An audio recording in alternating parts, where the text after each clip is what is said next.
In this video, we discuss the drama series Spartacus, House of Ashur. We talk about the storyline, summarize the plot, and explore the cast and characters. We also cover the show's production details and box office performance. Finally, we share reviews and personal reactions. So, let's begin. 15 years after the original Spartacus, Blood and Sand aired, creator DeKnight returns to the ancient Roman Republic to rewrite history with the sequel series, Spartacus, House of Ashur. In House of Ashur, the former gladiator receives an alternate ending where he survives instead of being killed. Ashur takes control of the situation, and as a result, he is rewarded by the Roman Empire for his betrayal. He becomes a powerful figure trapped in a world filled with violence, ambition, and corruption. The series follows Ashur as he struggles to hold on to his new status while chasing honor and glory in a dangerous political and social environment. The first season opens with a dream sequence showing Ashur escaping death. Instead of dying, he turns against Spartacus and helps the Romans. As a reward, he is given his own gladiator house and support from his former master. His new household includes loyal body slaves Alia and Masha, along with Chorus, the physician, who helps train the gladiators. However, Ashur is still mocked by the Roman elite, who accuse him of betrayal and cowardice. There is much at stake for Ashur as he tries to raise the reputation of the House of Ashur. The show highlights strong gladiators, ambitious characters, and a dark, stylish atmosphere. Wealth, power, and freedom are promised to those who become champions, but Ashur's methods anger both allies and enemies. While searching for new fighters, Ashur becomes distracted by a skilled and fierce woman. Impressed by her strength, he buys her, renames her, and forces her to train as a gladiator even though she is unprepared for such a brutal role. Like earlier Spartacus series, House of Ashur is filled with intense sex and violence. These scenes are deeply woven into the story and often drive the plot forward. The amount of explicit content may shock many viewers both inside and outside the arena. The series shows extreme brutality, including crushed bones, bloody combat, and graphic injuries. One particularly violent moment at the end of episode 4 is especially disturbing. Beyond the arena, the series also explores politics and power struggles. Ashur dreams of rising higher, knowing that status in Capua can change at any moment. He works hard to gain favor with Senator Gabinius, despite resistance from the senator's wife. However, his plans are challenged with the arrival of Julius Caesar and his wife Cornelia from Rome, bringing new threats and political tension. Spartacus, House of Ashur is an exciting follow-up to the original series. It tells a classic story of power and inequality in ancient Rome, where having power means everything. DeKnight once again delivers a strong and engaging show, giving new life to the story and shifting the focus to Ashur.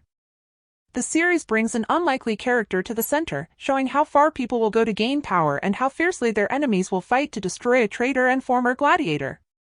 Lucy Lawless makes a surprising return to the Spartacus franchise in a new clip from the upcoming sequel series Spartacus, House of Ashur.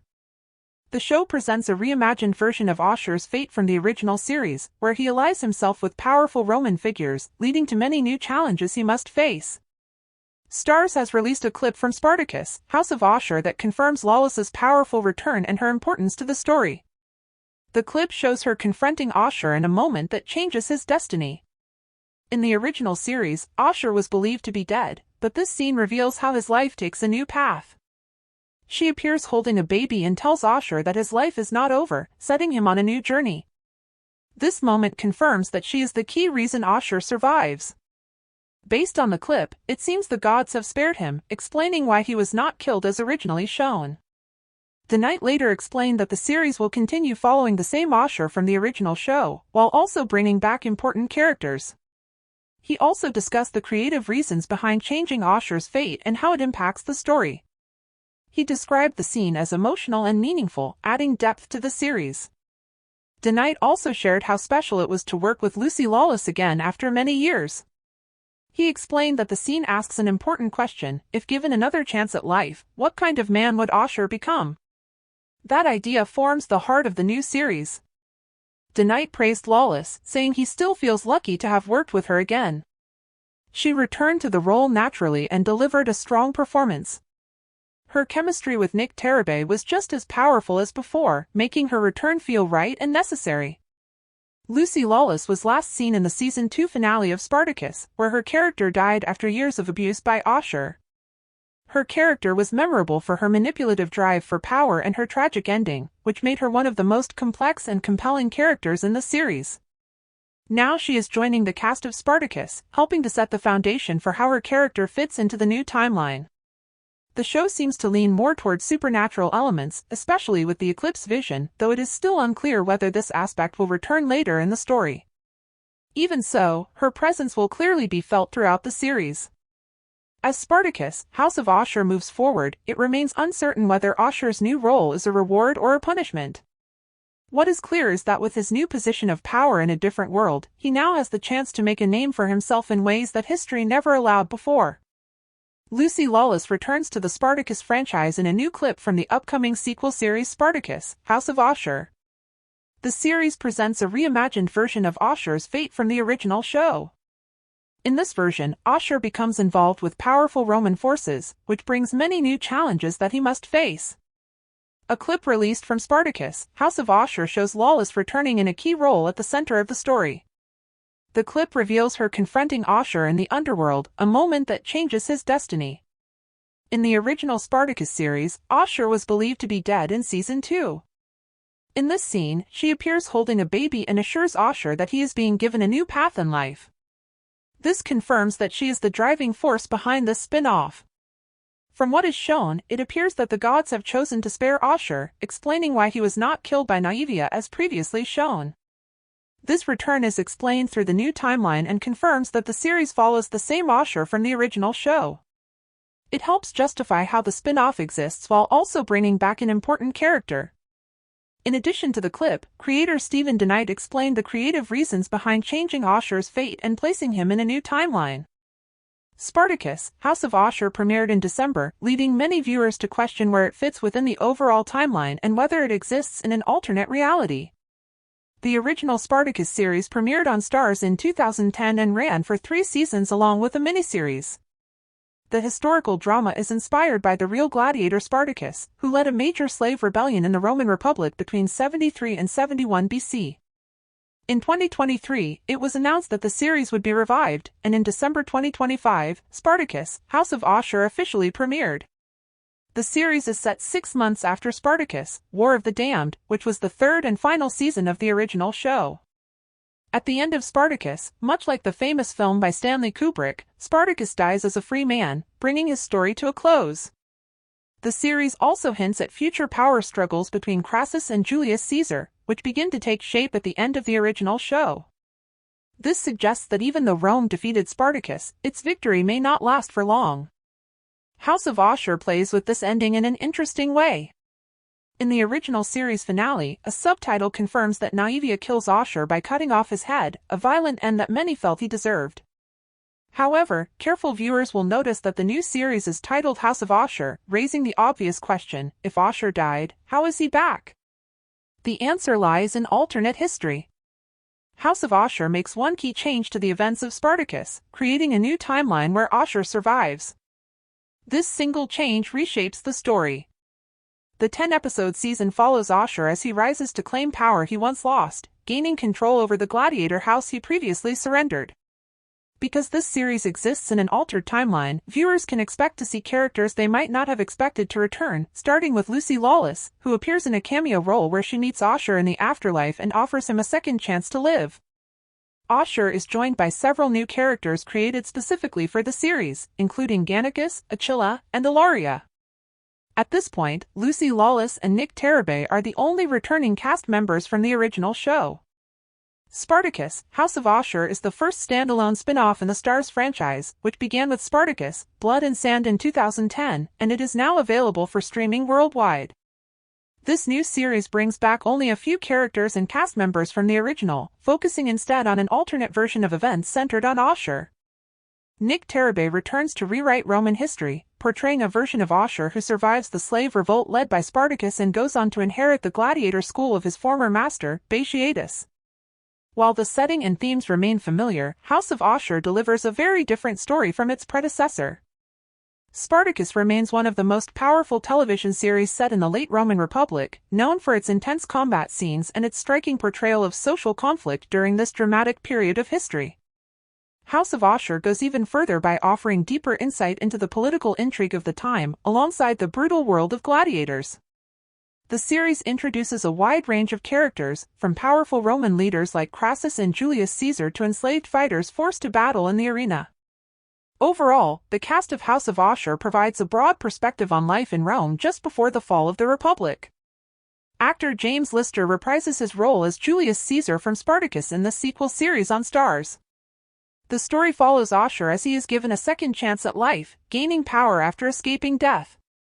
The characters in House of Ashur also include Julius Caesar's wife, Cornelia. In a pre-release interview, Screen Rant spoke with the actress who plays Cornelia about her role and her relationship with Caesar in the series. She explained that Cornelia and Caesar are deeply connected and trust one another completely, acting as partners in crime.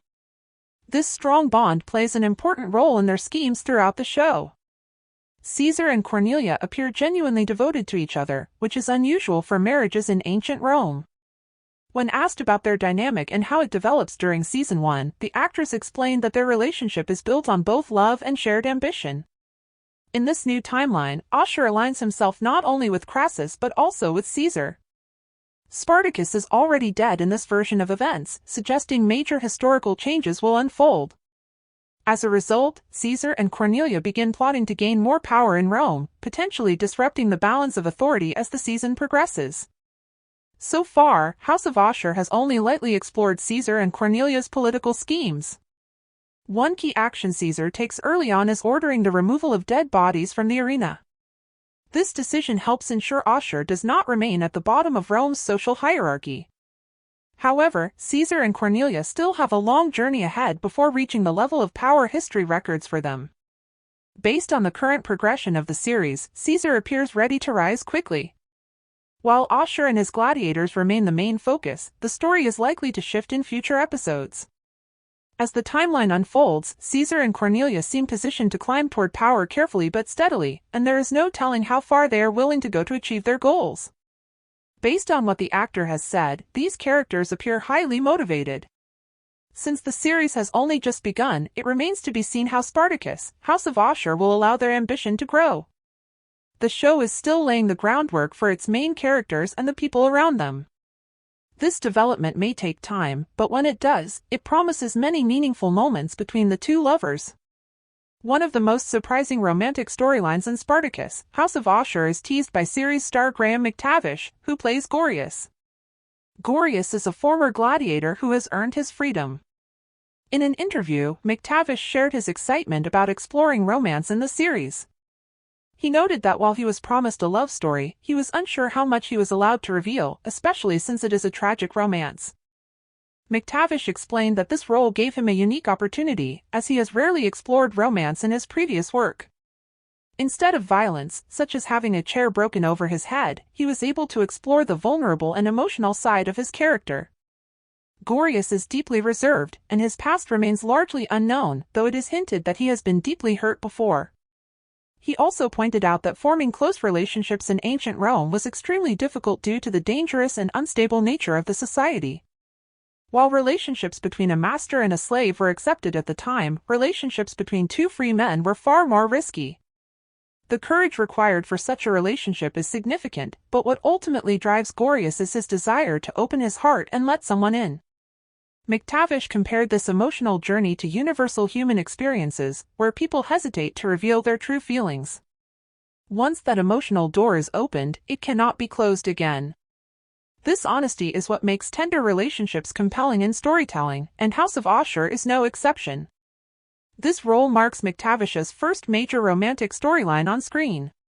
He contrasted it with his previous roles, such as in Outlander, where he was never at the center of a love story. In Spartacus, House of Ashur, his character is very different. While Gorgias is a strong defender of brotherhood and order, he also carries a secret personal goal, to truly live as a free man. So far, McTavish's comments are the clearest indication that something significant will happen between this pair, suggesting that love will play a major role as the series unfolds. Given Gorgias's importance to the House of Ashur, it seems likely that Ashur himself will become involved in whatever events follow. This forbidden romance is just one layer of Gorgias's character. As a former gladiator, he takes pride in maintaining order even when it nearly costs him his life. However, his secret relationship reveals a more complex, divided nature that could shape his future in Rome, depending on how events develop. More than a decade after Spartacus ended, this spin-off series brings viewers back to ancient Rome once again. The original series, which premiered in 2010, was inspired by the real-life figure Spartacus, a gladiator who led a major slave uprising between 73 and 71 BCE. Blending intense action with elements of history, Spartacus ran for several exciting seasons on Starz before finally ending in 2013. When it first arrived on television, the series stood out for its bold style and dramatic tone. Spartacus delivered plenty of brutal action, but it was also supported by political intrigue and historical themes. While the show was not always historically accurate, it balanced fictional storytelling with real events from ancient history. There has always been strong interest in returning to the Spartacus universe, and House of Ashur now presents a what-if scenario. Details about Spartacus, House of Ashur have slowly emerged, and the series is already shaping up to be a major television event. After months without updates, the latest news arrived in the form of a teaser trailer and a release window for the show. The 1-minute teaser reveals Ashur's return, showing him back in the arena in this timeline-altering series. The trailer highlights the show's erotic tone and violent action, featuring several moments of gladiators fighting before roaring crowds. While it does not reveal much of the plot, it confirms that Spartacus, House of Ashur is set to premiere on Starz in fall 2025. Unfortunately, the show will not arrive sooner, and Starz has not yet announced an exact release date. However, the network has promised more details and a fuller synopsis as the release approaches later in 2025. House of Ashur is described as a thrilling, erotic, and action-packed experience that builds on everything fans loved about the original series. The series asks a central question: what if Ashur had not died at the end of Spartacus? What if he had been rewarded with the gladiator school once owned by Batiatus for helping the Romans defeat Spartacus and end the slave rebellion? More details about this reimagined story were revealed in May 2024. The revival of Spartacus was first announced in February 2023. Initially, the project was planned as a direct continuation, but over time it evolved into Spartacus, House of Ashur. While the reason for this change is unclear, the new direction has generated strong interest. In January 2025, it was confirmed that the series would premiere in fall 2025, though the exact date remains unknown.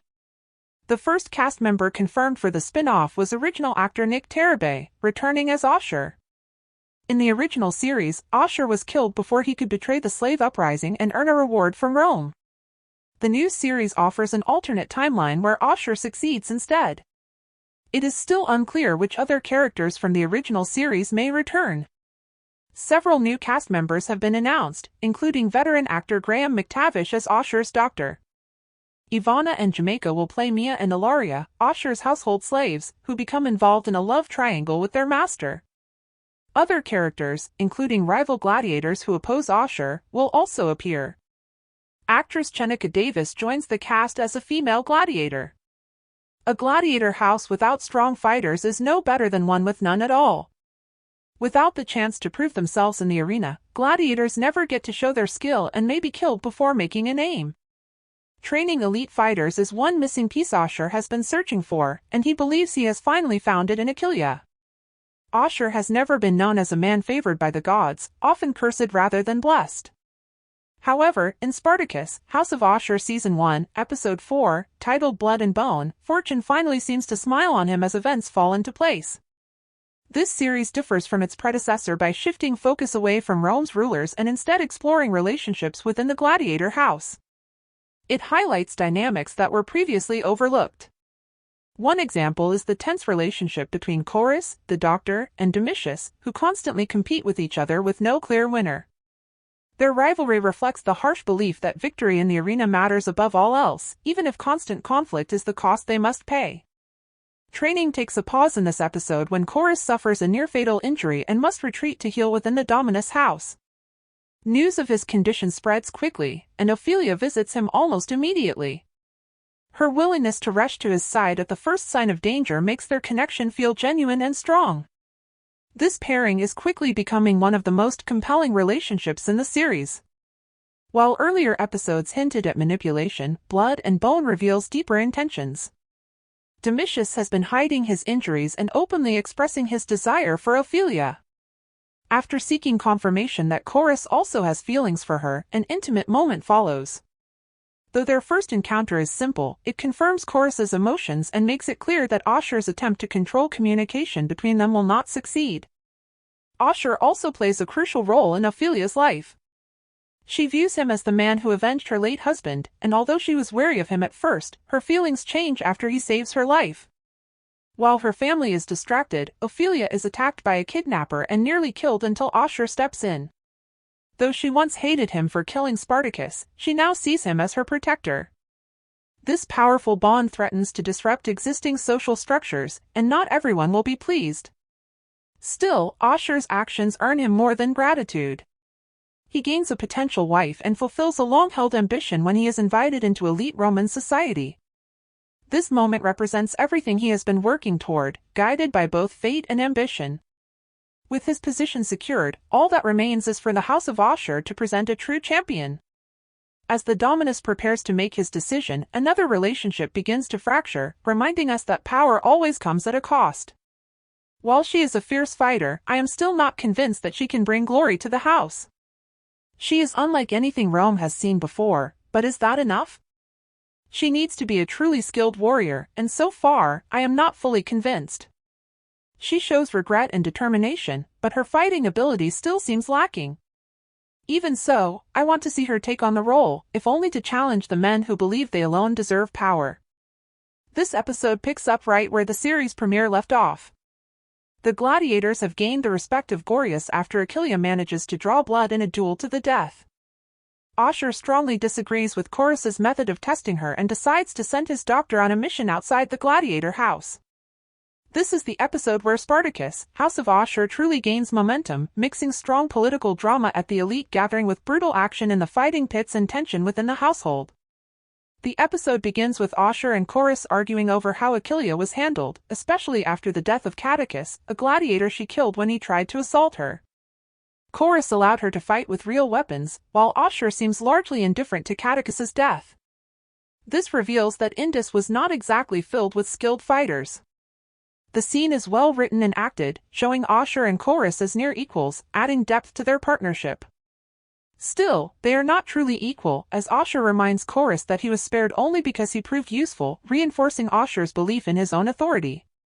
To test Chorus's loyalty, Ashur sends him to Capua on a secret mission. The true purpose of that mission is slowly revealed by the end of the episode, making it one of the more effective twists so far. Chorus travels outside the ludus to meet Gladius, the oldest gladiator in the school and a former companion of Gorgias. Gladius is an intriguing character, and this episode gives viewers a better understanding of him as he struggles with his pride and growing resentment toward a woman being trained as a gladiator. As Achilia continues her training, the other gladiators watch closely, while Ashur observes from above. Misha senses that something is holding Achilia back but cannot fully identify what it is.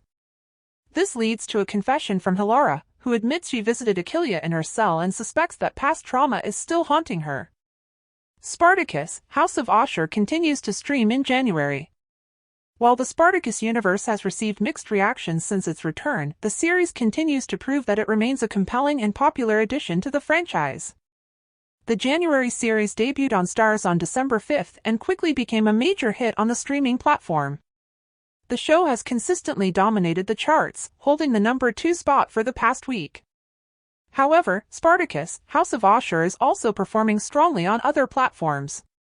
While the series is not available to stream on Prime Video in the United States, it is accessible through Amazon in several regions across Europe and Turkey. The show reached the number 2 position in multiple countries, including Australia, Germany, and Norway, and has remained in 4th place in Turkey for the past week. The historical drama reached its halfway point on December 26th with the release of Episode 5. This episode was written by Adam Bradley and series creator DeKnight, and it premiered on December 26th. Spartacus, House of Ashur then took a short break before returning with new episodes on January 9th. The spin-off series serves as a sequel to Spartacus and officially brings back the popular character Ashur, played by Tarabay.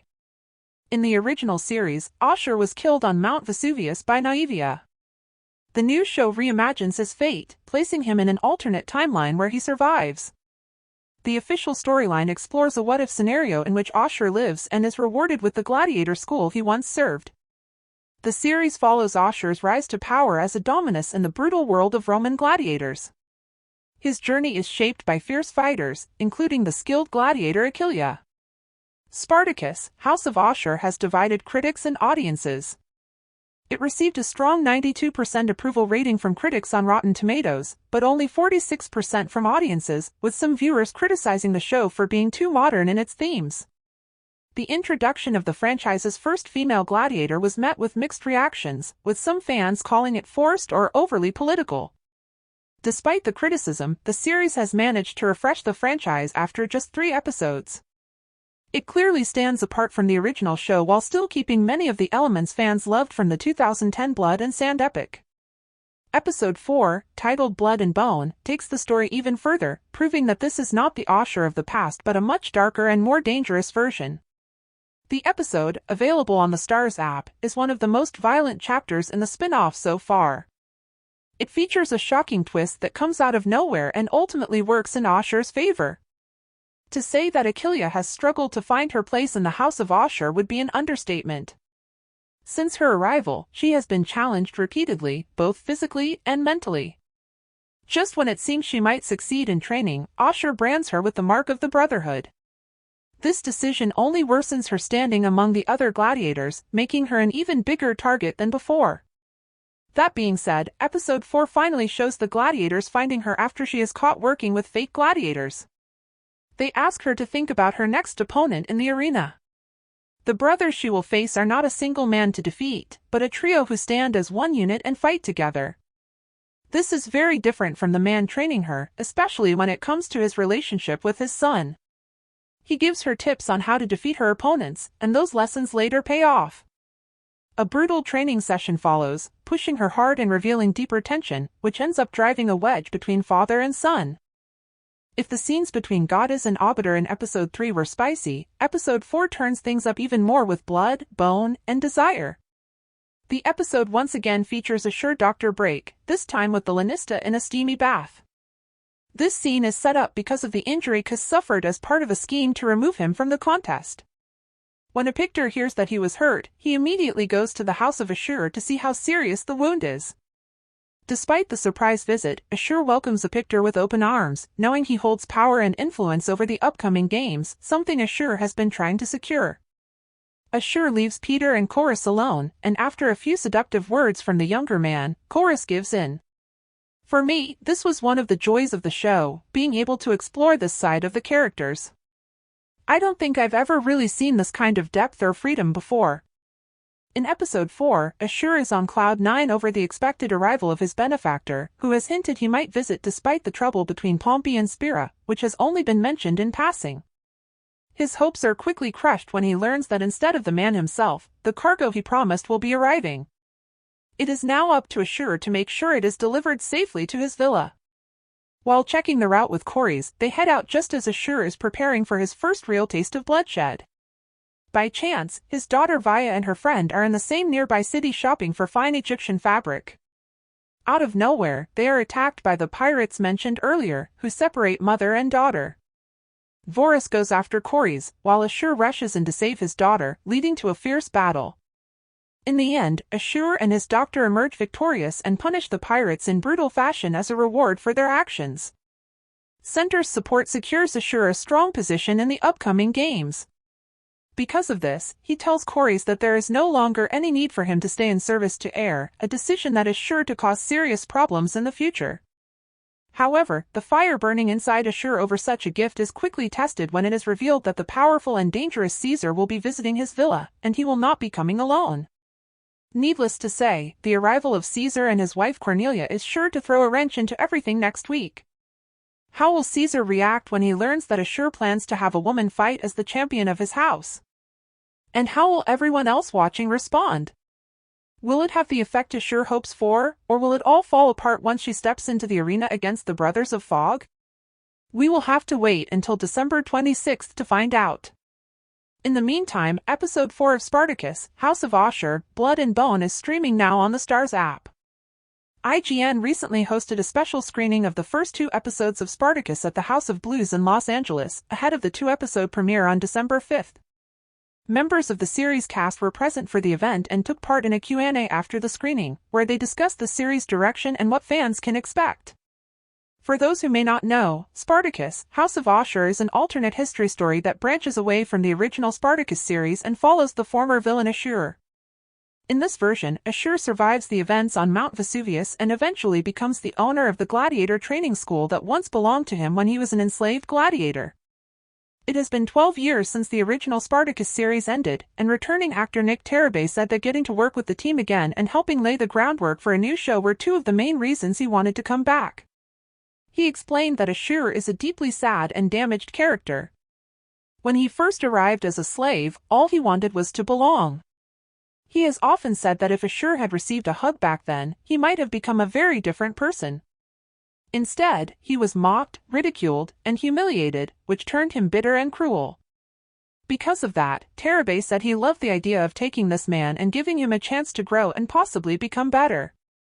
The big question is whether Ashur can truly change, or if his inner demons will continue to drag him down. He also explained that now the story is being told from Ashur's point of view, audiences will see sides of him they have never seen before. This season will reveal a softer Ashur, a more loving, vulnerable version of the character.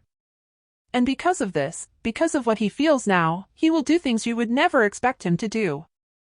And that's all I can really say about that. He explained that the original version of Ashur from Spartacus was very different. Now, Ashur is the main character and has been given a chance at redemption, but Tarabay said he is not worried about how audiences will react to him. My job as an actor is to honor the writing, he said. That's all I do. How you perceive it is up to you. I leave that to your imagination. I would never tell you how you should feel or shouldn't feel. Whatever you feel is what you feel. I do my job, and the rest is up to the gods. One of the most interesting parts of this new series is that it takes place in an alternate timeline, which allows the show to move away from strict historical accuracy. While there are some historical guidelines, the show quickly breaks from history in the early episodes by introducing the first female gladiator. Historically, female gladiators appeared much later, nearly 80 years afterward. But because Ashur survives, history is altered, and this is only the first major change. Many more surprises are still to come. Although Spartacus, House of Ashur focuses on a character fans already know, creator Stephen S. DeKnight made it clear that the show is designed to be welcoming to new viewers as well. Episode 1 opens with a sequence meant to introduce new fans to the world of Spartacus. DeKnight said they wanted the opening to serve as both a tribute to longtime fans and a starting point for newcomers, helping reset the world before fully diving into the story. The creators trust that viewers will quickly catch up as the series moves forward. The show premieres with a 2-episode debut on December 5th on Starz and the Starz app, with new episodes airing every Friday after that. IGN, which hosted a screening of the first 2 episodes, said those episodes are only the tip of the iceberg. DeKnight added that things escalate quickly, especially from episodes 5 through 10. He described the season as a roller coaster, saying some episodes feel like full Greek tragedies. He also teased that the final scene of the season will leave audiences stunned, questioning everything they just watched. Spartacus, House of Ashur is an unflinching, brutal successor to its predecessor, filled with sun-soaked gladiator combat, political scheming, and intense sexual ambition driven by a hunger for power. The sequel series is created by Stephen S. DeKnight, known for his work on Daredevil for Netflix, and marks his return to Roman-era melodrama.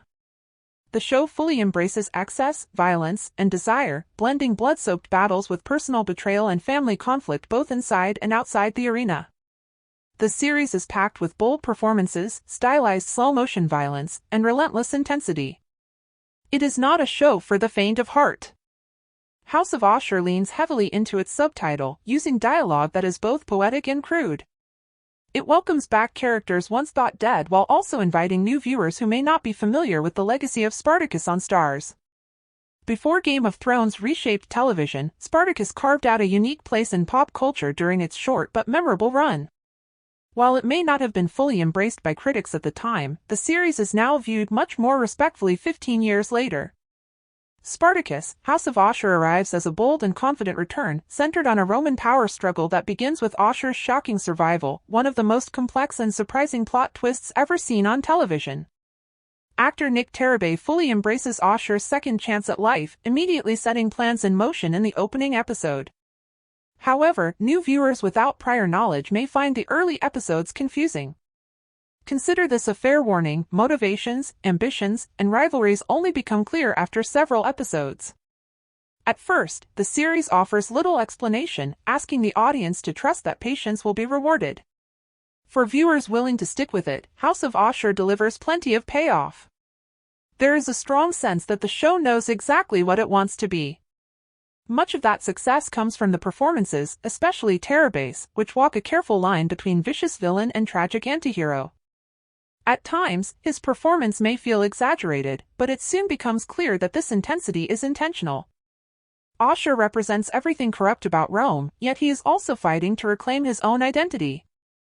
Tarabay balances political calculation with emotional vulnerability, reminding us that Ashur is a wounded son of Rome, clever, manipulative, and deeply aware of how to exploit the system from the inside. Because of this, Ashur becomes one of the most unlikely antiheroes in the series. Still, he may not stand alone for long. McTavish's commanding presence gives Ashur serious competition for attention. McTavish will be familiar to audiences from The Hobbit, Netflix's The Witcher, House of the Dragon, and Outlander, making him a perfect fit for the role of Corus in House of Ashur. As Ashur's right-hand man and trusted ally, Corus serves as both narrator and quiet enforcer during moments of crisis. His ability to read the room and the men within it is unmatched. Corus brings a firm, no-nonsense diplomacy to the series and plays a key role in helping Ashur navigate Roman politics. Before long, he becomes deeply entangled in the schemes and power plays of Rome's elite, maneuvering through danger with ambition, a steady mind, and brutal fighting skill. His loyalty and strength make him a formidable presence in a world driven by ambition, betrayal, and blood. This celebrated showrunner leaves a strong mark on the series, taking real creative risks that fit with a more open and modern perspective. The show approaches intimacy in a way that feels natural and honest, especially for an actor who has often played characters defined by traditional masculinity. Corus's storyline feels more inclusive than anything the franchise has attempted before. However, this aspect of the character does not feel forced or designed simply to appeal to modern audiences.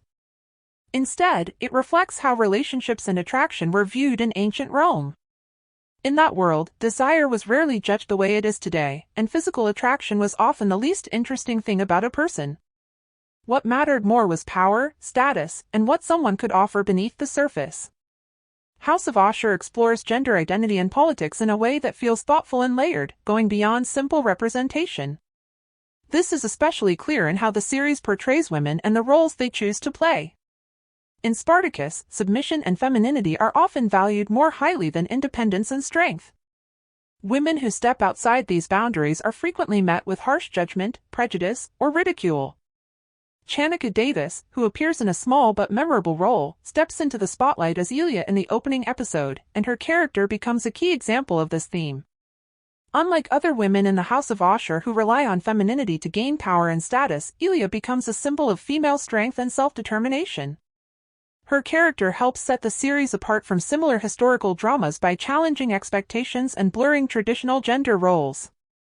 She stands alongside other characters who also exist outside the social norm, all trying to carve out their place in society and improve their standing through direct action rather than manipulation. By adding these layers, the show deepens its melodrama while also challenging audience expectations and exploring modern ideas through a historical lens.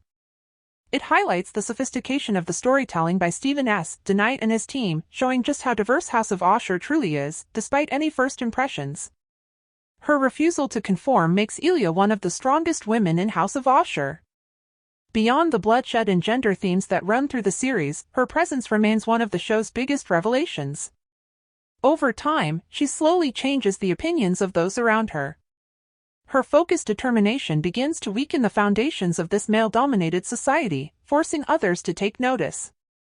If only the show's dialogue had been given the same level of care and precision, House of Ashur could have been truly great television.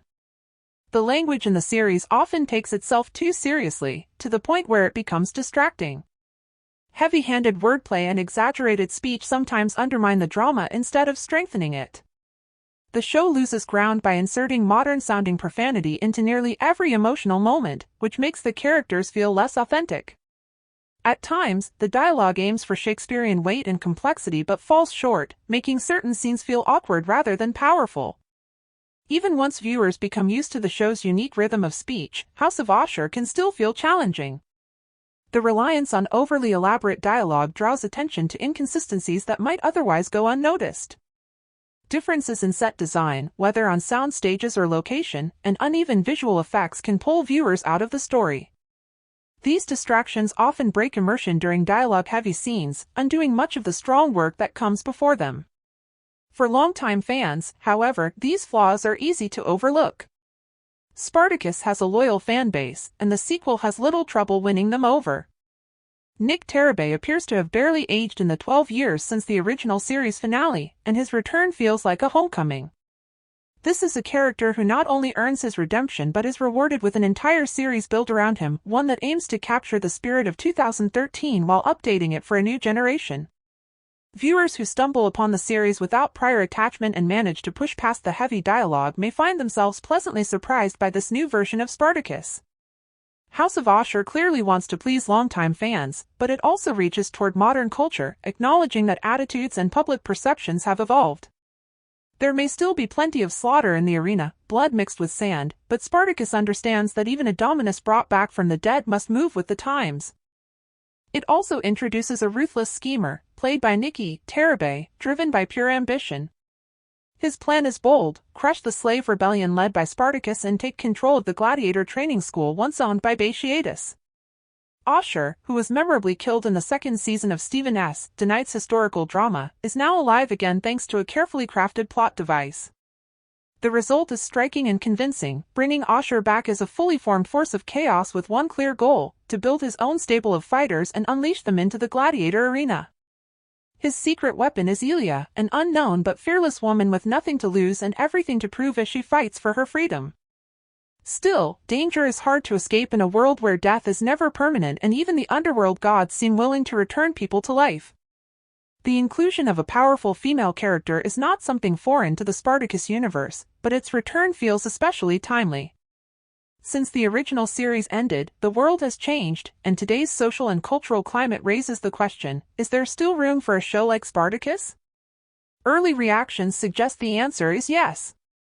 Initial reviews indicate that showrunner Stephen S. DeKnight and the cast have delivered on their promise to longtime fans. Critics note that the new series respects what fans loved about the original while offering fresh, compelling drama and striking visuals. The core idea asks a fascinating what if Ashur had been rewarded with ownership of the gladiator school for helping Rome defeat Spartacus and end the slave rebellion? Spartacus, House of Ashur will consist of 10 episodes. While an exact release date has not yet been announced, Starz has scheduled the series for a winter 2025 premiere. In a press statement, DeKnight said that returning to a beloved series after more than a decade is a rare and special opportunity. He expressed excitement about crafting the next chapter of the Spartacus saga with Starz and longtime collaborator Nick Tarabay. The original franchise included Spartacus, Blood and Sand, 2010, the prequel Gods of the Arena, 2011, Vengeance, 2012, and War of the Damned, 2013. Several familiar faces from the franchise are expected to return, along with a few surprise appearances. It has been 12 years since one of the bloodiest and most provocative shows on television last aired. Loosely based on historical events, Spartacus pushed boundaries with its brutal combat, bold treatment of sexuality, and unapologetic focus on power and politics within the arena. Running for 4 seasons between 2010 and 2013, the series became a major hit for Starz and has maintained a strong fan following ever since. And now, here we are again. In a time when audiences constantly re-examine empires, power, and history, one big question still remains in the minds of fans. How can Spartacus be brought back in a respectful way when the dead are revived and history itself is rewritten right from the premiere? Spartacus, House of Ashur boldly pushes the franchise forward with a fresh, unflinching series that largely captures what made the original great. The show begins with one of the most dramatic returns in television history. Ashur, who was once brutally killed, is revealed to have survived. Instead of dying, he becomes the man who kills Spartacus and helps end the slave rebellion in ancient Rome. In a world shaped by myth, gods, and fate, anything is possible. Ashur's return feels like a twist of destiny. He is no longer a disposable pawn but the man who delivers the final blow that saves Rome. For his loyalty and actions, Ashur is rewarded and promoted to dominus of his own gladiator house. Now, he must navigate the dangerous politics of Rome while training gladiators to fight in the arena. Alongside political maneuvering and personal indulgence, Ashur makes a controversial choice by placing a woman at the head of his group of fighters, hoping this bold move will shock the crowds and increase his power and wealth. This decision draws attention far beyond the arena, including from Julius Caesar himself. Desire, ambition, and danger collide as Ashur's actions place him under the watchful eyes of Rome's most powerful figures. Spartacus, House of Ashur does not abandon the rebellious spirit of the original series. Its themes of resistance and ambition remain central, even as the story shifts focus. Ashur claws his way upward in a world dominated by ancient, powerful families who see him as an outsider. The series balances spectacle and substance, offering both entertainment and deeper character exploration. Tarabay brings depth, charisma, and intensity to Ashur, transforming him into a commanding lead who is constantly fighting to survive within Rome's brutal system. The show carefully balances political intrigue with violent, action-heavy moments, ensuring neither overshadows the other.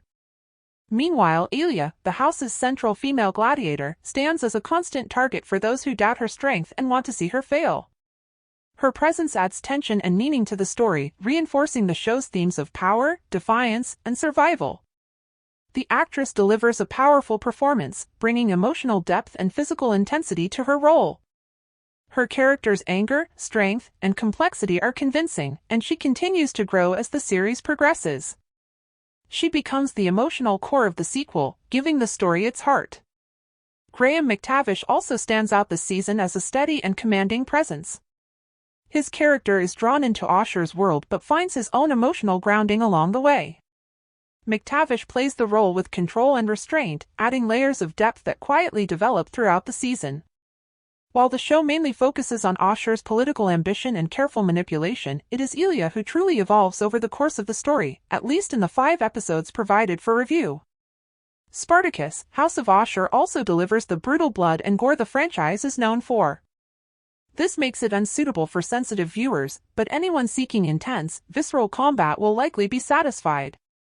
That said, some technical elements do not always land, especially early on. A few training sequences feel too slow to be fully believable, even for practice fights. The combat in these moments feels overly staged and predictable rather than raw and dangerous. The series could also benefit from more open-air scenes to better show the scale of Rome, as much of the season so far takes place in confined, interior settings. Minor technical issues aside, most of the combat feels authentic and vicious. Spartacus, House of Ashur achieves something impressive by leaning into Roman mythology to reshape history and give familiar characters a second chance at life. The concept is clever and works well beyond the initial shock of the premiere. The series retains the gritty political realism that defined the original show while also returning to its bold depiction of Roman culture and its unapologetic violence. Strong performances anchor the series. Alia's actor fully commits to the role, while McTavish continues to excel. Although the story centers on Ashur's rise through Roman society, there is clear room for rebellion to grow. This leaves hope that the spirit of resistance that defined the original Spartacus will come back into focus as the series continues. In simple terms, Spartacus recaptures much of what made the original series so powerful and proves that the franchise has not lost its edge after 12 years. It has been a long time since the bloodiest and sexiest show on television last aired. Loosely based on the historical gladiator who became a rebel leader, Spartacus set itself apart with its brutally realistic combat, bold approach to sexuality, and provocative focus on power and politics inside the arena. Running for 4 seasons between 2010 and 2013, the series became a major hit for Starz and has maintained a strong reputation with fans ever since its finale. Now, in a time when audiences constantly re-examine the Roman Empire, there is still one big question on fans' minds: how can Spartacus be brought back respectfully when the revival relies on a dramatic, history-altering twist right from its premiere? Spartacus, House of Ashur answers that question by pushing the franchise forward with a fresh, unflinching series that largely captures what made the original great. The show opens with one of the boldest what-if scenarios ever attempted on television. What if Ashur had not been beheaded, but instead survived to become the man who killed Spartacus and ended the rebellion in ancient Rome? In a world shaped by myth, fate, and gods, anything is possible. History is rewritten, and Ashur becomes the figure who delivers the final blow, saving Rome and earning its favor. As a reward, he is promoted to dominus of his own gladiator house, where he must navigate the dangerous politics of Rome while training fighters to succeed in the arena. Between political maneuvering and personal indulgence, Ashur makes a controversial decision by placing a woman at the head of his gladiators, believing a fierce female champion will shock the crowds and raise his status. This bold move soon draws attention beyond the arena, including from Julius Caesar himself. Desire, ambition, and danger quickly become entangled. Spartacus, House of Ashur cannot fully escape the irony of being a rebellion-themed series built around a man who killed Spartacus. Still, that tension becomes part of the sequel's identity as Ashur fights to claim his place in a world dominated by powerful, established families. The series confidently does its own thing, anchored by a complex and charismatic lead performance that transforms Ashur from a survivor into a commanding ruler. The show balances political struggle and ambition with action-heavy spectacle. Alongside Ashur, the series' central female character faces constant opposition from rivals eager to see her fail. The actress brings emotional depth and fierce physicality to the role, and as Ashur's story progresses, her character continues to grow, adding strength and heart to the evolving narrative. The lifeblood of the sequel is McTavish's character, a seasoned gladiator-turned-trainer who becomes drawn into Ashur's ambitious plans but discovers his own emotional connection along the way. He is skilled and capable, but McTavish layers his performance with subtlety, giving the character depth and nuance throughout. While the series primarily revolves around Ashur's political ambition and strategies, it is this character who truly evolves as the story progresses, at least in the 5 episodes provided for review. Spartacus, House of Ashur also delivers the franchise's trademark blood and gore, making it a strong fit for fans who enjoy intense, mature television. Some early training sequences, however, feel slightly too slow to be fully authentic, making the fights appear more staged than raw. It would also be desirable for the series to include more open-air scenes to showcase the scale of Rome, as much of the season so far takes place in close quarters. Minor technical issues aside, most of the combat feels brutal and believable. The special effects team makes injuries look convincingly real, heightening the danger and intensity of the arena. The series performs a near miracle by blending Roman mythology with history, giving familiar characters a fresh lease on life. It's clever and ambitious, while still retaining the gritty political realism that made the original series so compelling.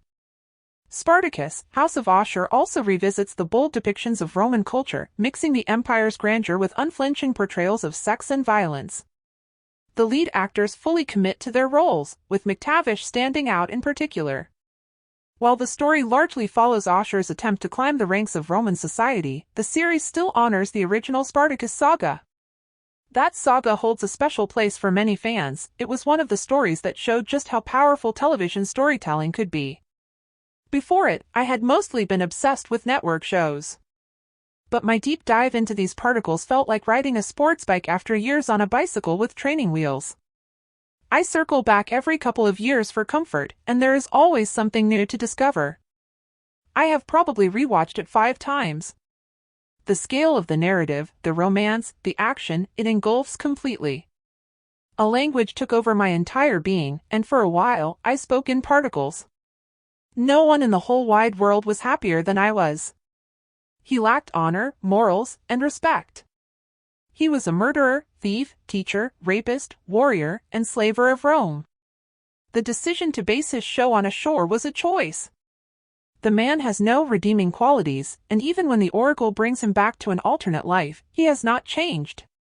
But the show's moral bankruptcy would not have been so evident if Spartacus and his people had not existed. They presented absolute goodness that challenged him even in the face of great obstacles. the preceding installment of our saga landed harder because it had a clear direction, and slavery, in all its forms, spanned the land. It was an easy message to rally behind, because slavery is the largest system in human history, and seeing it portrayed reminds us of what a species capable of anything to each other and the environment can do. This righteous cause, a cause Spartacus was willing to lay his life for, is what hosts Ashur, like him, build, a blending exposition of a man loyal to nothing but coin and power. Yet, for all his shortcomings, seeking that coin is a valid goal, especially with a character like Ashur. We know there is something when he will do anything for more coin and power. We last saw this burning desire to succeed, but he had limits.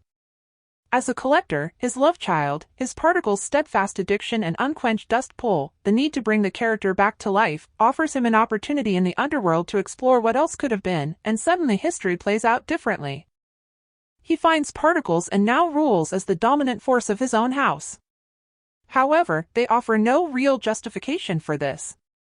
Is this a brief spin in the afterlife, or is it the case that something in the dead burns our eternity? You relive the best version of your life over and over, a way of exacting revenge on Ashur for destroying her life and that of her beloved brothers. The show does not claim that silence is bitter genius or a fatal flaw. Her questions might seem irrelevant when someone immerses themselves in a familiar world.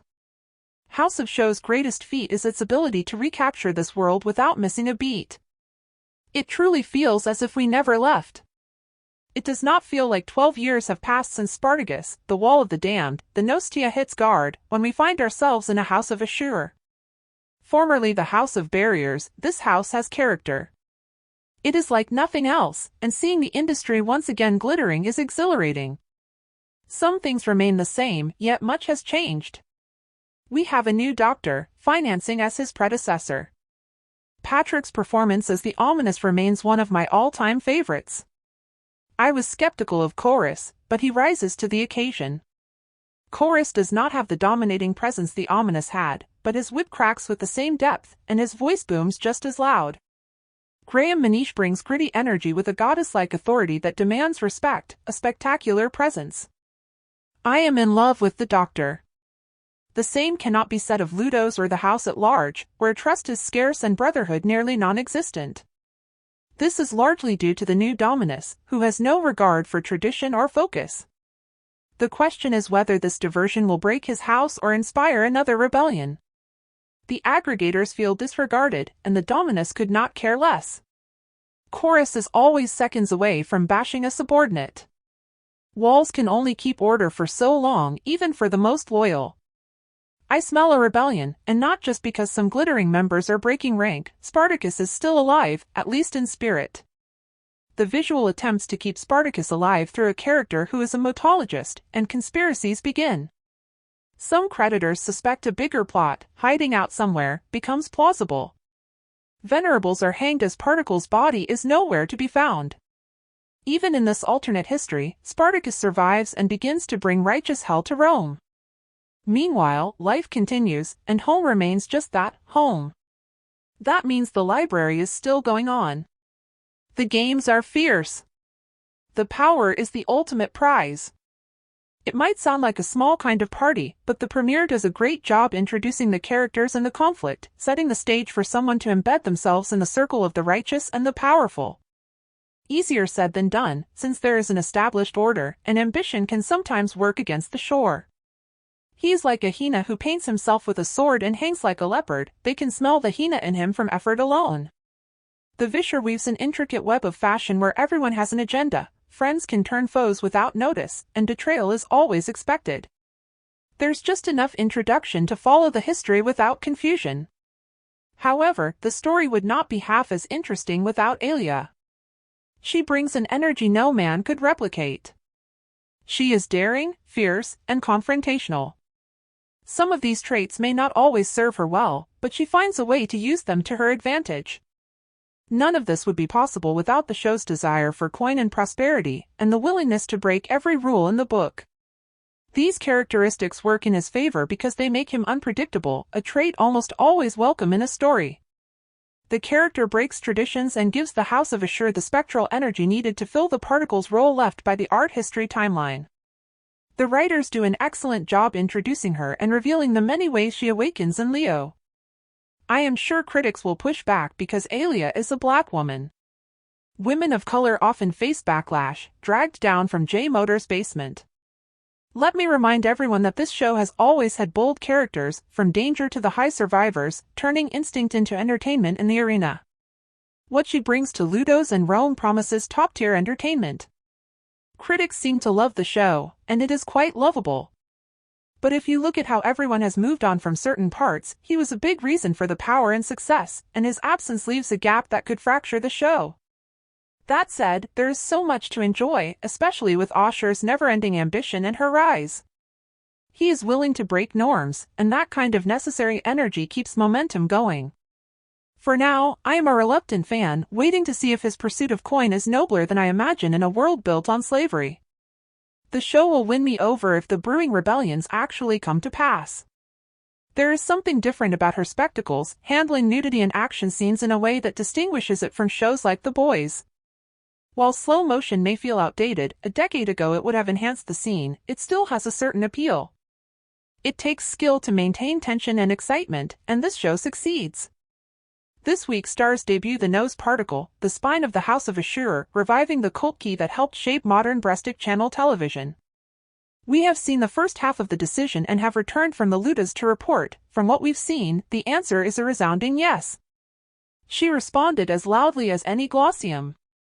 Spartacus, House of Ashur is both a tribute to the familia grow from Spartacus and a fresh spine on the beloved editor series. Life is brighter, livelier, and far more fun. The overriding feeling I had while watching House of Ashur is that the creator's greatest demonstration was in crafting a series with grand ambition, and it translated beautifully. By the end of the 5th episode, I was firmly hooked and eager to see where the story goes next. Let's break things down a little further. There will be no spoilers in this review, so carry on, even if you're saving your first experience for Descent 42. The premiere, this Friday, December 5th, carries a lot of dark humor, but overall it is a broader show than House of Ashur's basic setup. This series follows the titular slave-turned-glitter as he leads a rebellion that shocks Rome to its foundations. Some scenes dig deeply into the supreme divide between the Roman nobles and their slaves, and many portray the harsh realities that those unfortunate enough to fall under the Roman yoke were forced to endure. At the same time, in Particles, the protagonist was not responsible for overthrowing the Roman Empire in history, which made the series feel like a doomed march. No matter how inspiring the hero, events were always fated to end tragically. Spartacus, House of Ashur is a very different beast. Nike Terribly Assured was a standard character from the original series, yet one of the most loathsome, being utterly opportunistic and never afraid to stab those around him in the back for the slightest advantage. This does not necessarily make him more sympathetic. But what if alternate history presents him as an underdog, hated by all Roman nobility? That gives him room to win over the audience. In this life, Ashur did not die on the slope of the Sare after defeating his great little brother. Instead, he aided the Romans, securing crucial victories, and was rewarded within the ranks of his former master. Terrible is as good as ever at reporting a story, perhaps even better than the original show, thanks to the opportunities presented by this one's slightly later tone. Don't let the fact that Particles, House of Ashur is a little funnier fool you. The narration might make it seem like all fun and games, but there's definitely a sense that the show is heading toward darker territory. I hated that the premiere episode was so bloody, with some truly gruesome scenes unlike anything I've seen on TV. The mentor role, as Particles has always handled it, feels designed to make the glitters as effective as possible, and House of Ashur fully showcases this talent. It gradually ramps up tension and stakes, keeping the soul of the story intact. She provides a welcome counterbalance, particularly reminding me of my personal favorite moments from the original Particles, the blindfolded fights against the gods of the arena.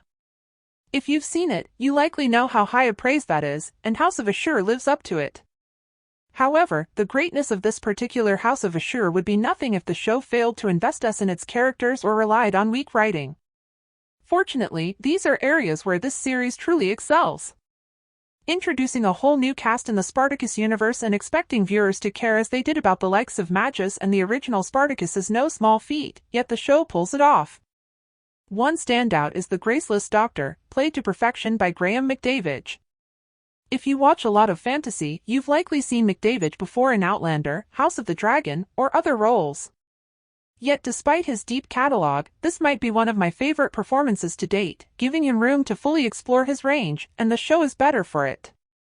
Chanaka Davis is phenomenal as a female counterpart, and the dynamic between her and Sari Dawson Drayan grows richer as the season progresses. Roman nobles like Cornelia, Cesis, and Vapish are delicious to watch, and all of these strong performances are supported by writing that feels a notch above the original Particles. In terms of nuance, dialogue, and the use of language, Spartacus sometimes feels almost Shakespearean until someone drops a shockingly comedic line, which is surprisingly consistent throughout. Other highlights include the gorgeous costumes and settings, particularly in the ludus. Though the show is more restrained than the original Spartacus, the plot is full of twists and turns, and while it takes some time to fully hit its stride, the build-up is strong and consistently entertaining. The main drawback is that if you don't like the pulpy, violent style of Spartacus, blood and dismemberment on display, you may not enjoy this show.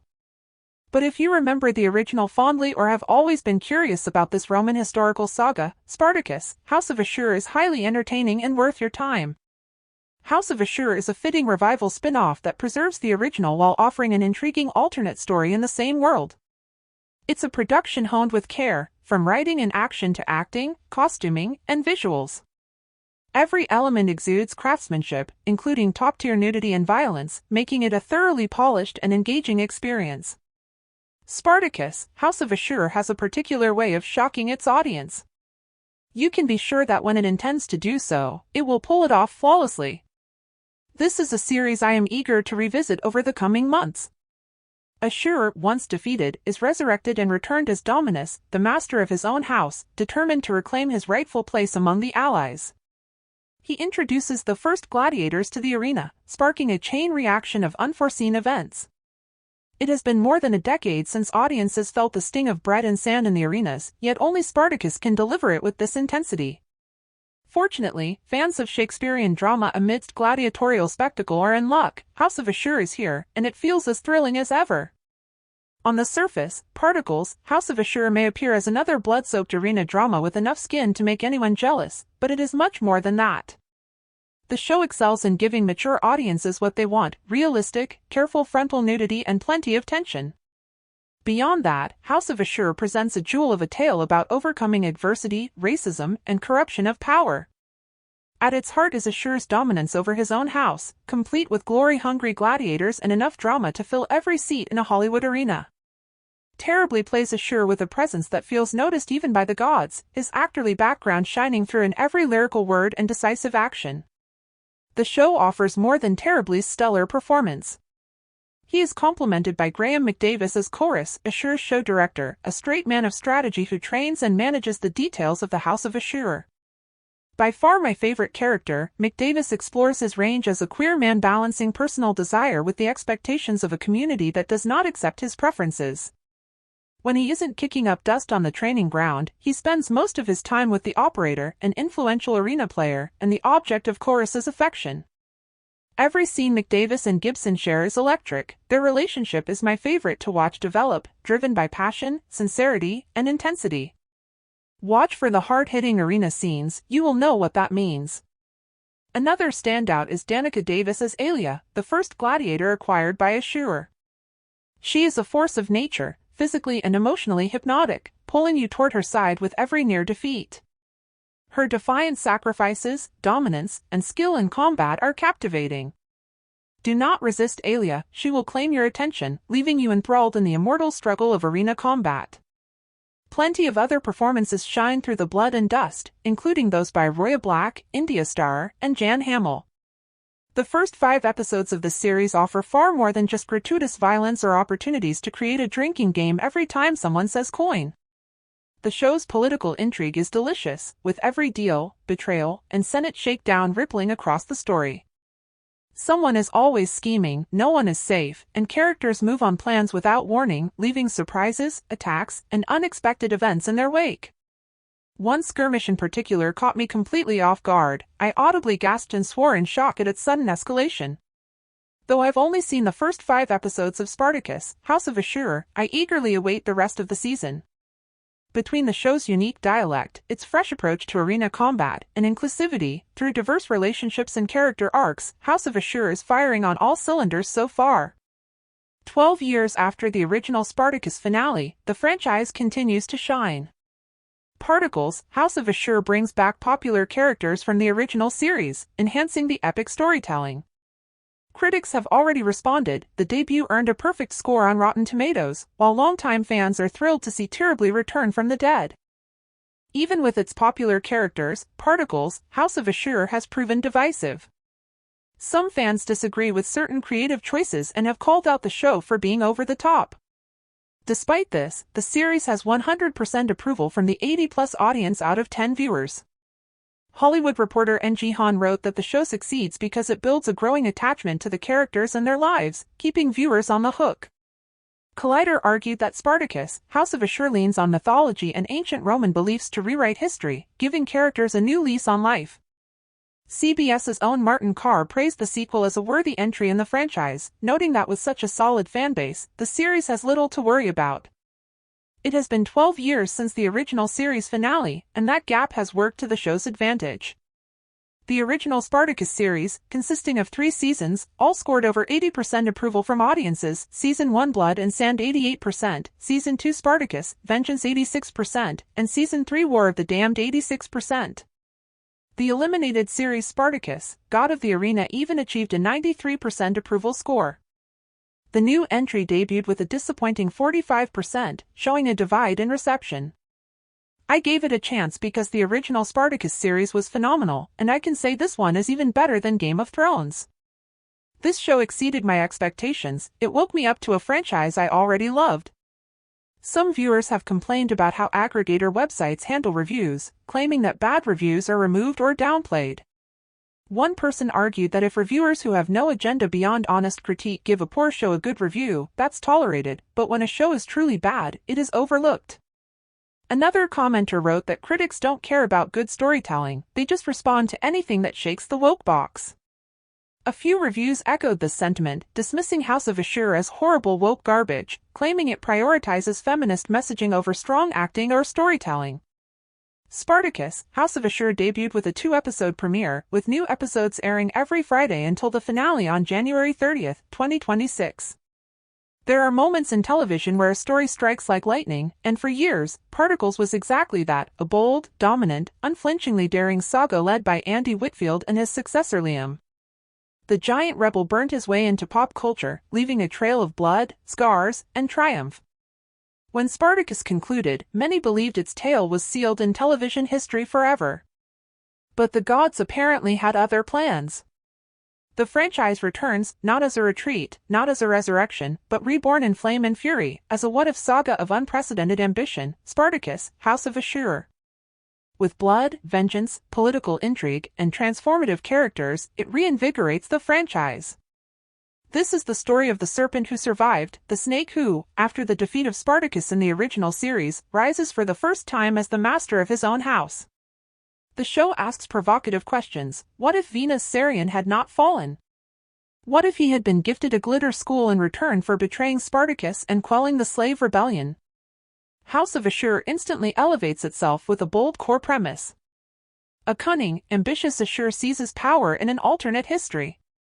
Fed and rewritten, he claims victory, and his ambitions are finally rewarded. Elevated by none other than Marcus Ashur, Ashur gains wealth, dominion, and status. Now, as the dominus of the newly Christian House of Ashur and Gaba, he must navigate a labyrinth in Rome to hold his power. The series wastes no time diving into the deadly politics of the Roman elite, where ambition is endless, alliances are fragile, and betrayal is constant. This is where House of Ashur electrifies the screen.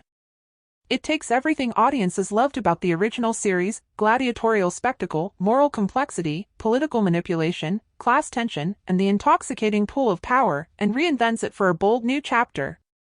The rebellion may not be the focus this time, but the war for control is just as fierce. McTavish has always been one of the great villains of this franchise. Caesar was a masterclass in slimy charisma, a villain so delightfully hateful that every moment he splintered across the screen was thrilling. But Ashur elevates terribly too late, with a magnitude that feels like the natural evolution of everything he has built before. He becomes the underdog, the schemer, the survivor, the master. In this new story, the unlikely protagonist Terry's performs his research, leaks cunningly, and becomes unexpectedly invulnerable. He wields manipulation like a blade, yet carries the soul of a man who has clawed his way out of the dirt his entire life and refuses to fall back into it. Watching him outmaneuver Romans and rivals alike, manipulating and slinging everyone in his path, is addictive salvation, pure and simple. This is a character we once loved to hate. Now, in a devastating twist of creative genius, we root for him. Every second Terry's is on screen pulses with the life of House of Ashur. This new series introduces a house of bold, brazen characters, further expanding the world of House of Ashur. J delivers a titan of a performance as the Doctor of the House, a former champion of the arena, John Freeman, who served with honor, greed, and unwavering glory. The series made its long-awaited return this past Friday with a 2-episode premiere. Critics have praised it, giving high marks on Rotten Tomatoes and many perfect scores. Yet, controversy surrounds the show, particularly Ashur's acquisition of a female gladiator, Danica, whom he hopes to mold into his champion in the arena. House of Ashur has faced negative reviews from those who believe the series has gone woke due to her addition. Currently, it holds just a 45% fan rating on Rotten Tomatoes. Some detractors argue that women do not belong in the arena with men, claiming they are too weak, too slow, too small, and would be killed instantly in historical combat. Critics dismiss the inclusion of a female gladiator as unrealistic and accuse the show of pandering to modern sensibilities. Some reviews call the series irrelevant or say it panders to woke boxes, while others claim it has become boring because of these choices. Yet amid the negative reviews, positive commentary shines through. Many viewers appreciate what the new series offers: fresh characters, creative storytelling, and a bold expansion of the Spartacus universe. Despite the controversy, House of Ashur continues to excite audiences who are eager to explore this reinvigorated world. And the return of Star Nick as a titleless character, despite how despised he was in the original series, has drawn attention. One fan even remarked on how surprising it was. Despite my own dislike of Shores as a character in the original story, he is very well written so far. I love most of the new characters, especially the inclusion of a female gladiator. It's a fresh idea, born to be compelling and intriguing.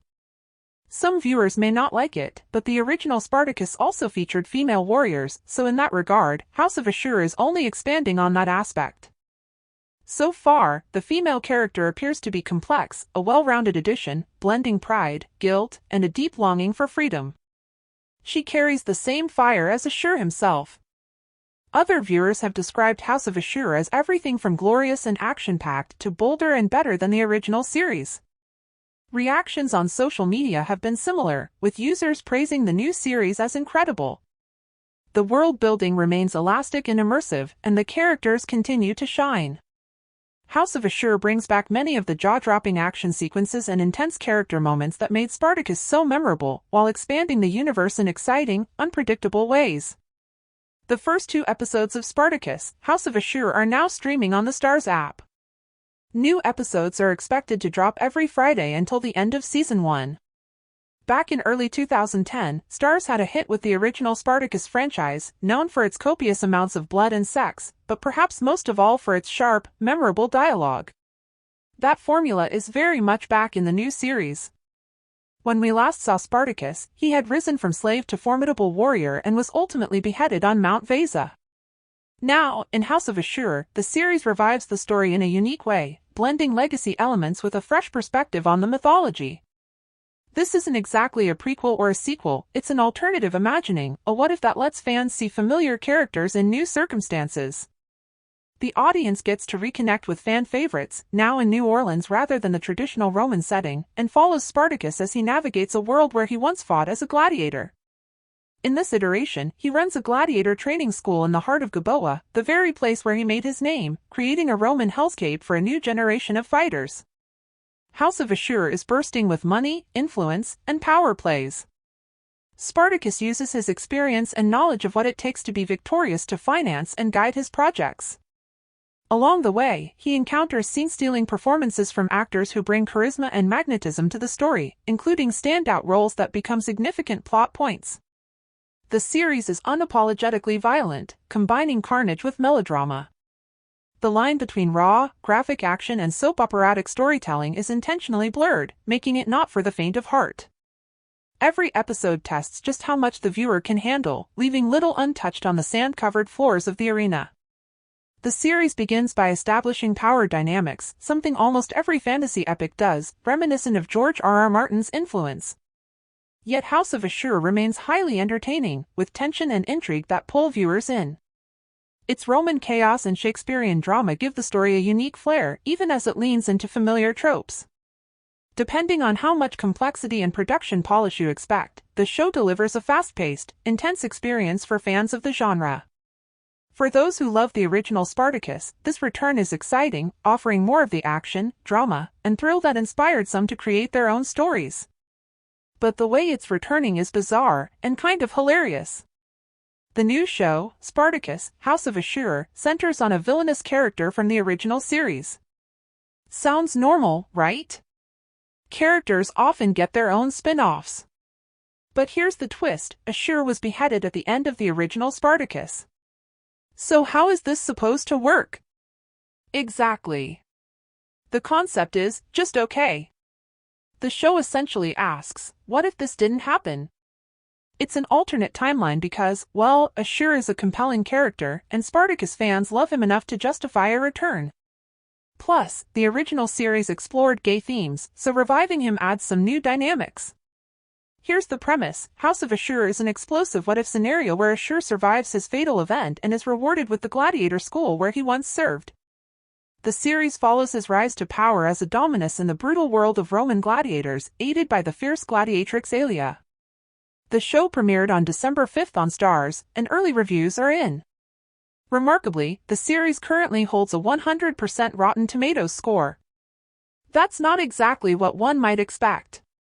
Don't get me wrong, I love the original series, but this isn't exactly conventional, crowd-pleasing entertainment. Looking back at the original run from 2010 to 2013, with 4 seasons including a prequel, the reviews weren't that high. Spartacus, Blood and Sand Season 1 scored 52%, Spartacus, Gods of the Arena Season 2 scored 63%, Spartacus, Vengeance Season 3 saw some improvement, and Spartacus, War of the Damned Season 4 peaked at 69%. Now, House of Ashur, a parallel universe Season 5 if you will, is apparently hitting 100%. Granted, reviews are still limited, but early reactions are glowing. RogueZabber.com calls it a virtual prequel that honors the legacy while offering originality. The show doesn't just revive Ashur as a plot device, it transforms him into a dynamic, compelling character. The world building is rich, ancient Rome is as ruthless and fascinating as ever, where power, blood, and fear define life. The showrunners, executive producers DeKnight and his writing team, have turned what could have been a secondary character into a central, welcome addition. With many major outlets streaming it and positive buzz growing, viewers can look forward to all 13 episodes of Season 1 arriving Friday, December 5th on Starz. Even if you have to subscribe, it's worth it. House of Ashur blurs the line between action-packed spectacle and soapy prestige drama, infusing blood, scars, and melodrama with sharp storytelling. It's been 12 years since television saw the bloodiest, sexiest Spartacus, and now the legacy continues, messy, thrilling, and unapologetically entertaining. Stephen S. DeKnight's Spartacus was loosely based on historical gladiators and the rebel who challenged Rome, offering a realistically brutal portrayal of the arena along with inclusive sexuality and a provocative focus on politics. The original series ran for 4 seasons from 2010 to 2013 and was a hit for Starz, retaining a strong fan following ever since its final bow. Now, in an era when conversations about the Roman Empire are everywhere, and, admittedly, I consider myself more of an empire head, fans are still asking how Spartacus could be respectfully brought back. After all, the original rebel's story was simple yet magical, ending in a historic beheading. Yet, with this week's premiere, Spartacus, House of Ashur boldly moves the franchise forward with a fresh, unflinching series that captures much of what made the original great while adding new layers of intrigue. The show begins with a major twist. Ashur, who was previously beheaded, survives and emerges as a powerful figure navigating Rome's political perils. He now runs his own gladiator house, mastering both the arena and the delicate dance of political positioning and poetry. Ashur enlists the fierce gladiatrix Alia to lead his cadre of fighters, hoping her prowess will win the crowd and elevate his fortune. Sex and seduction remain in the mix, especially when Ashur attracts the attention of none other than Julius Caesar himself. House of Ashur cannot be called a purely anti-authoritarian series. It revolves around a man who, at least in this timeline, killed Spartacus and now seeks to carve out his own position in a Rome dominated by established families. Yet the show works because it is very much its own thing. Ashur's character brings charisma and complexity, shifting from a survivor in the arena to a dominus exerting strategic influence. His political struggles are balanced by action-heavy sequences, creating a strong narrative rhythm. Danica shines as Alia, Ashur's female gladiator, who is initially challenged by fellow combatants seeking her downfall. She brings emotional depth to her character while remaining fierce in the arena, evolving as the story progresses. Similarly, McTavish appears as Corey Sider-Turner, an ambitious figure who develops his own emotional arc, adding a compelling layer to the primarily political narrative. The series excels in realistic depictions of blood and gore, making it unsuitable for squeamish viewers but a treat for anyone craving intense combat. That said, a few early technical elements don't always land. Some training sequences feel slower and more stage-like than authentic, with choreography that occasionally telegraphs the action. Still, within the first 5 episodes available for review, Spartacus, House of Ashur establishes itself as a violent, politically intricate, and entertaining addition to the franchise. It would also be desirable for the series to include more open-air scenes to give a better sense of Rome's scale and grandeur. Spartacus, House of Ashur leans into mythological extravagance, rewriting history to give Ashur a new lease on life. It's clever and works well outside the events that originally defined the character. At the same time, the series retains the gritty political realism that grounded the original show, balancing spectacle with substance. The show also continues the original's deep exploration of ancient Roman culture, combining the empire's social hierarchy with unflinching depictions of sex and violence. The lead grows naturally into her role, while Ashur's arc follows his attempt to rise in Roman society. There is room for rebellion to emerge, hinting that future episodes may further explore elements central to the original series. In the meantime, House of Ashur recaptures much of what made Spartacus compelling: drama, intrigue, and the signature blend of politics, blood, and sand. In this sequel series, history is rewritten. Whereas the original show and its follow-ups saw Ashur defeated and ultimately killed, House of Ashur imagines an alternate ending in which Ashur survives, takes Spartacus' life, and is rewarded by the Roman Empire. The result is a spectacular tale, draped in violence and eroticism. The 10-episode first season, of which 5 are available for review, opens with dreamlike sequences, then follows Ashur as he turns to a Roman soldier's life. He is accompanied by his loyal body slaves, Hilara and Mysia, as well as the doctors overseeing gladiator training.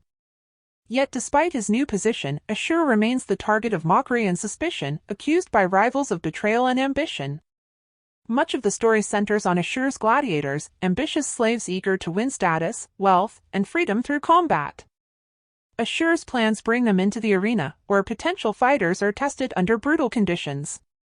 During one of these trials, Ashur is captivated by a chained woman whose agility and ferocity surpass anyone else. He purchases her, renames her Achilia, and forces her to train as a gladiatrix, a role for which she is initially unprepared both mentally and physically. Like its predecessor, Spartacus, House of Ashur is bursting with sex and violence. These elements are so central that they function as plot points themselves. The nudity and erotic content are explicit enough to make even liberal viewers blush, while the brutality of the world is unflinching. Human skulls, injuries, and death are constantly on display. A particularly gruesome act at the end of the first episode makes it clear that this series will not shy away from the violent, high-stakes world of gladiatorial Rome. Moreover, while much of the action centers on gladiatorial combat and the arena, Spartacus, House of Ashur also explores the political intrigues of the era. Ashur navigates a world where alliances are fragile and favor is hard-won.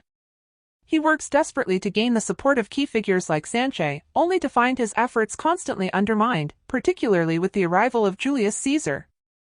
House of Ashur is a dynamic follow-up to the previous Spartacus chapters, a classic tale of ambition, power, and survival in ancient Rome.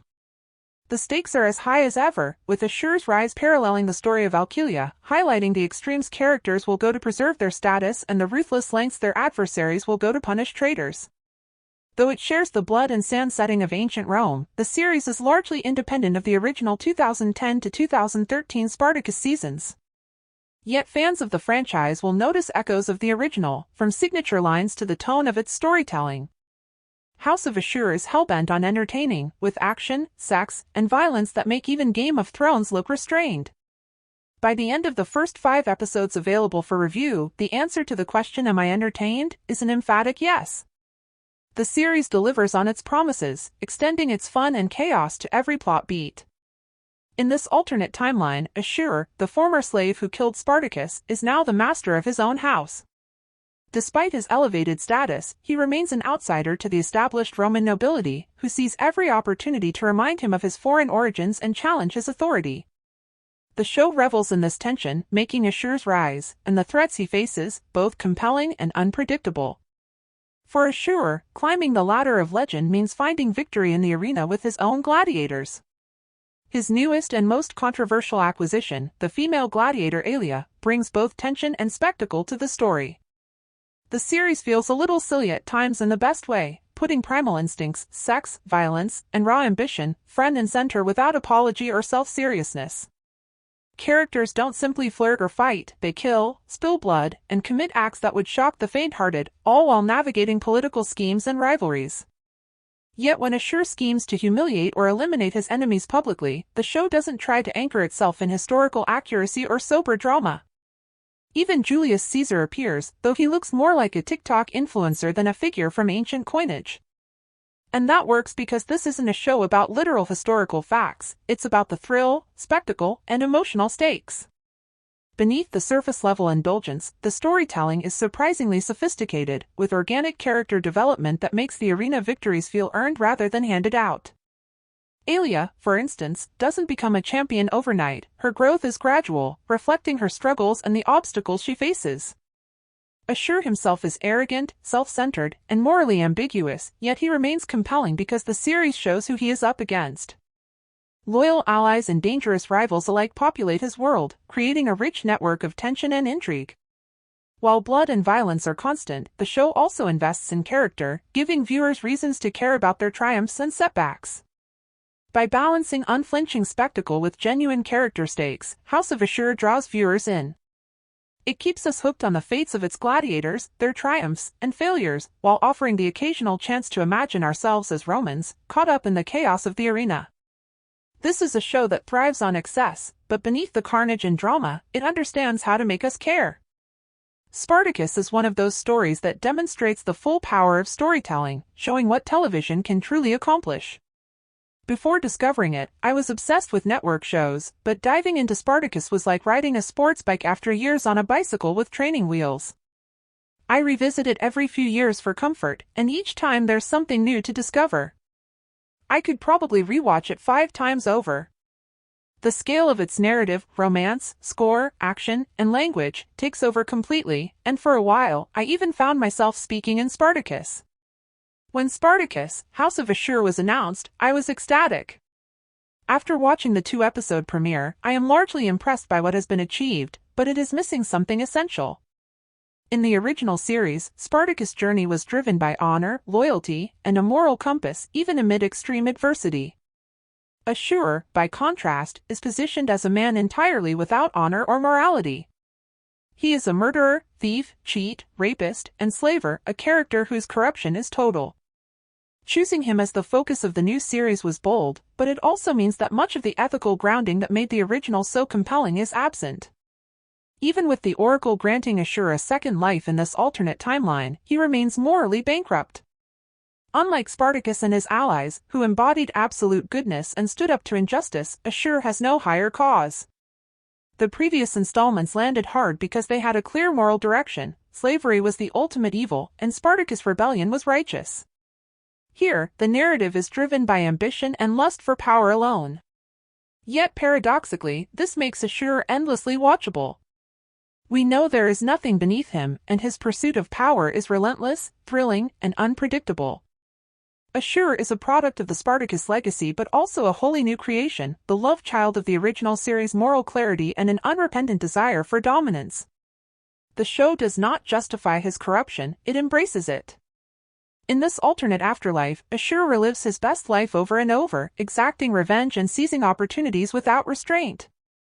Whether this approach is genius or a fatal flaw remains to be seen, but House of Ashur thrives on his audacious ambition. Its greatest tension lies in watching a man utterly unredeemable navigate a world built for heroes, and how he attempts to dominate it without missing a beat. It truly feels like we never left.